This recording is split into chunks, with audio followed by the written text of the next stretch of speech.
What do you want people to remember about Ron? All right. Right next to me is Ron Goldman, a 23-year-old tennis pro. Give him a big hand for coming down here. All right. And down at the end is Anthony Paduano, a 24-year-old bartender. Welcome, Anthony. Good to have you here. All right. Guys, here's the deal. The guy with the most hearts at the end of the show is crowned King Stud in a fabulous ceremony with little children and lily pads. It's really beautiful. And you also are entitled to a fabulous date with the woman, and we pay for it. Perfect. Perfect? All right. Ron, we'll start with you. You make a good impression on the phone with a woman? I guess so. I don't like to talk a lot on the phone, so I'm kind of blunt and to the point. Just let's get it going. Be ready at 8. I'll be there. Boom. Be there. Okay. Yeah. All right. We asked the ladies what their impressions were of you when they talked to you on the phone, Ron. And here's what they said. One of them said, rough, wild, and oh, so sexy. Second lady said, this guy is mucho macho. Third lady said, uh-oh, I got a date with Pauly Shore.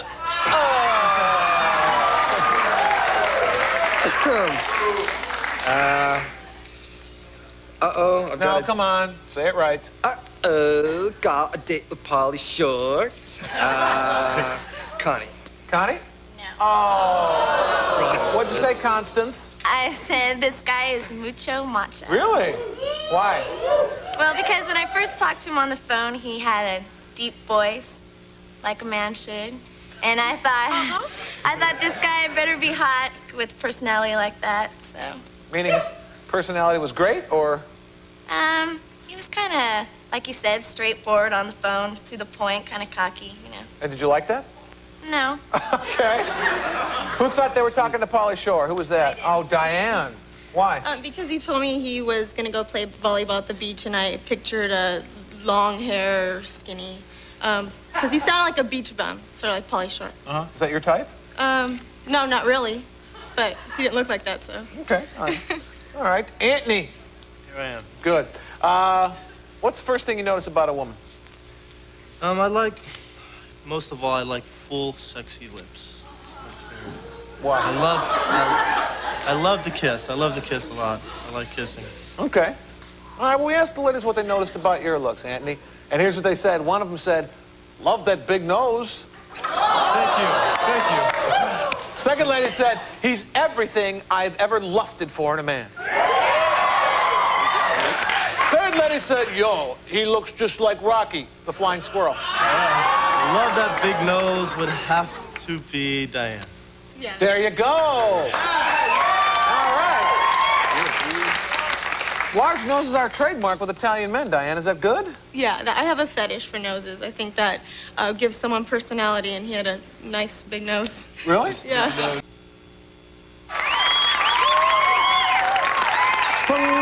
All right. Ron did pretty good. Ron's got 5, but 5 doesn't beat a perfect 9 by Anthony. Oh, my God. Oh, how excited. Here's the deal, guys. You can still win, though, Ron, because it's double or nothing now. All you got to do is tell me who you want to go out with. If she wants to go out with you again, you get to go and we pay for it, all right? Perfect. We'll start with you. All right. I didn't pick Connie. It dragged too long. I had no clue, really where the feelings were, so I kind of left Connie out. Okay. Didn't pick Vala. Vala was a great girl, but I just had the best date with Diane. Okay. All right. And if Diane had her best date with you, where are you guys going to go? I figure we'd get a houseboat on the Colorado River for a couple days and lie naked during the day and... Of course. make love naked at night. You should get a house Jeep. A house Jeep. I was thinking about it. All right. Glowing condom. Or a Jeep boat. Anthony, perfect stud. Same deal with you. Well, I had a good time with Connie. We just didn't click. It just didn't go off, so I didn't pick her. Okay. Also, had a great time with Diane. Nothing wrong with the date. Everything went wonderful. I didn't pick her. And hands Vala.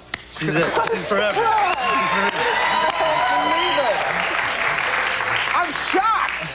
If Vala picks you, where are you guys going to go? I think we're going to go to Aspen, Colorado. We'll melt the slopes during the day and we'll snuggle by a fire at night. Oh, Aspen, Colorado, the bedtime story capital of America, I believe. All right. We'll make it to bedtime. I'm sure you will.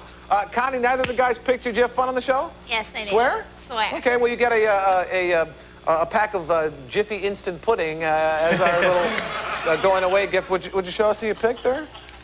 Ron. All right, Ron selected Diane. Diane, if you picked Ron, you could be off on a fabulous houseboat trip on the Colorado River. Ooh, it's going to be chilly. Ron! All right, pal. It's all up to you. Diane picked Ron in the incredibly unlikely chance that you picked Anthony. You're off to Aspen and skiing and bedtime storing and melting snow. What's it going to be? Oh, my God, I don't believe it. That perfect stud finishes the race. Good job. Oh, my. And it warms the cockles of my heart, I tell you. We'll see you next time. Bye.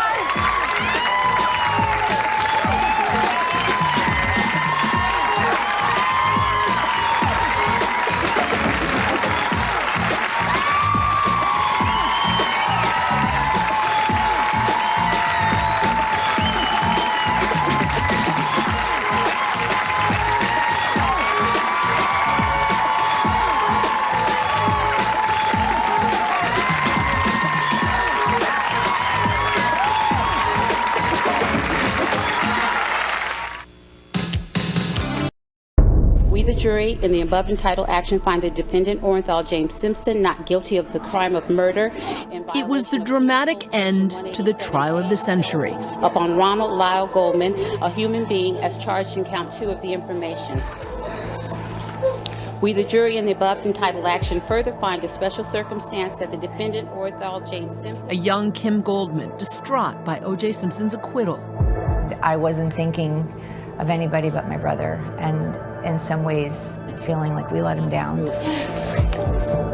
25 years after her brother Ron's murder, a sister's quest for answers. I learned very quickly that the truth doesn't really need to show up in a courtroom. Honor doesn't really have to take place in a courtroom because it didn't give us what we deserved. In a new podcast, Confronting O.J. Simpson, Kim comes face to face with one of the jurors who rendered that controversial verdict. Let me say this. That deliberation was already set long before they started asking about this evidence. What it was is they wanted to cover up the fact that you've already come to a decision. Kim says the juror admitted to her that after nearly 2 months of testimony, they reached a surprisingly speedy verdict. At the 3.5 hours that they graced us with of deliberations was all kind of a cover-up. So that was all BS? To me, it was. What was your reaction as he's saying this to you? Oh, I was mad. I was trying to keep my composure, but I was mad, and I basically said, you didn't do your job. We didn't think so, and you just proved my point that you didn't do your job. We're a family that wanted justice, simple as that. Wanted the person that violently, viciously butchered 2 people to be held accountable, to pay the price. Today marks the anniversary of the day that Ron was brutally stabbed more than 20 times alongside Nicole Brown Simpson. Where are you 25 years later in grieving your son? I think for me, it's every day for 25 years has been a day without Ron there, to not be able to see him growing and fulfilling his dreams. Ron would be 50 now, and I can't even fathom that makes sense to me.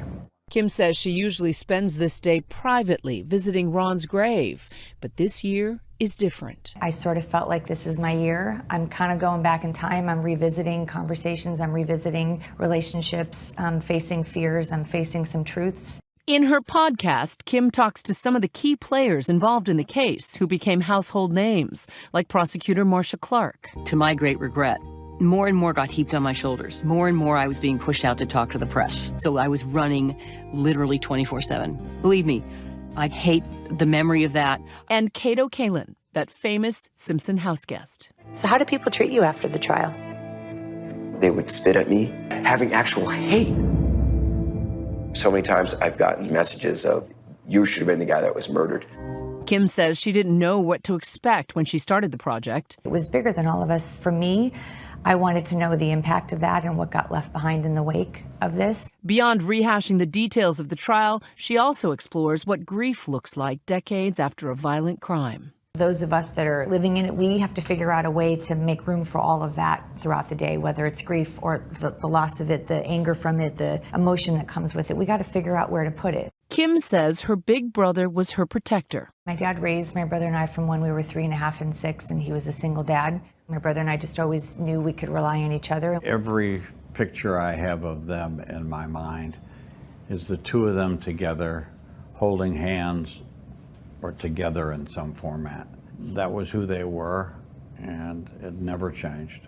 What was that moment like for you when they broke the news to you that it was your son who had died alongside Nicole Brown? We found out in the most bizarre way. It was a phone call from the coroner's office, basically saying, "Did you hear about the death of Nicole Brown?" And I said, "What does that have to do with me?" And they said, "Well, your son was the other victim."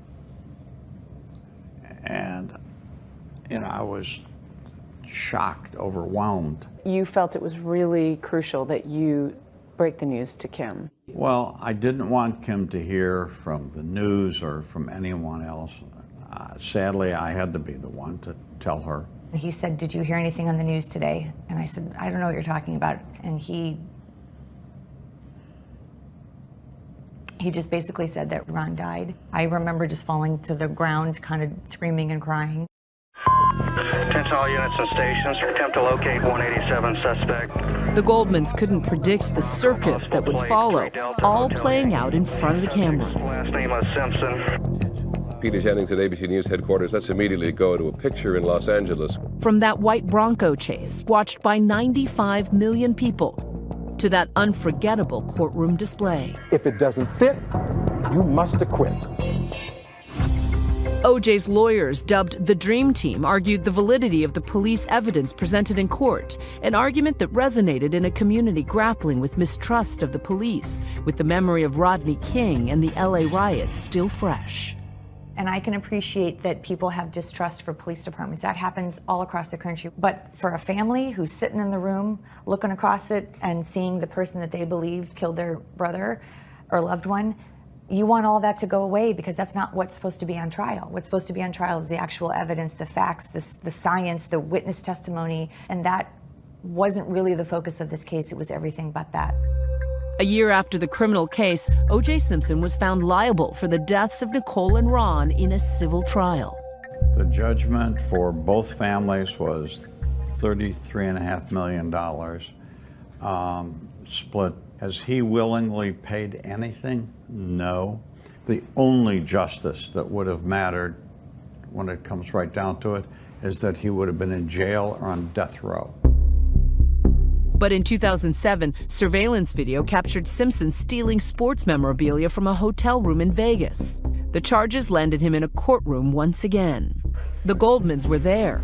This time, Simpson would end up in prison, convicted of robbery and kidnapping. But in 2017, he was released on parole. And so when he was released back into society, the hairs on my neck kind of went back up again. I know that supposedly he's, in Vegas. Recently, Simpson was seen in these newly released photos taken last week. He has had his life continue over all these years. He's had opportunities to do things Ron didn't.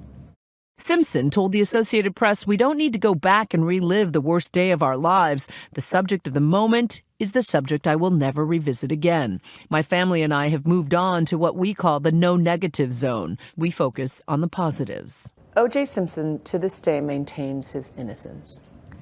Does he, though? Does he really say, "I didn't do it"? I mean, does he? I don't think I've ever heard him come out and say, "I didn't do it." Today, Kim says she likes to keep the focus on honoring her brother's legacy by fighting for victims' rights. We want to make sure that the story shifts back to Ron and Nicole, because we're not the only victims across the country. There's people that are victimized and traumatized on a daily basis, on an hourly basis, and that's where the focus needs to be always, and so that's why we choose to talk about it.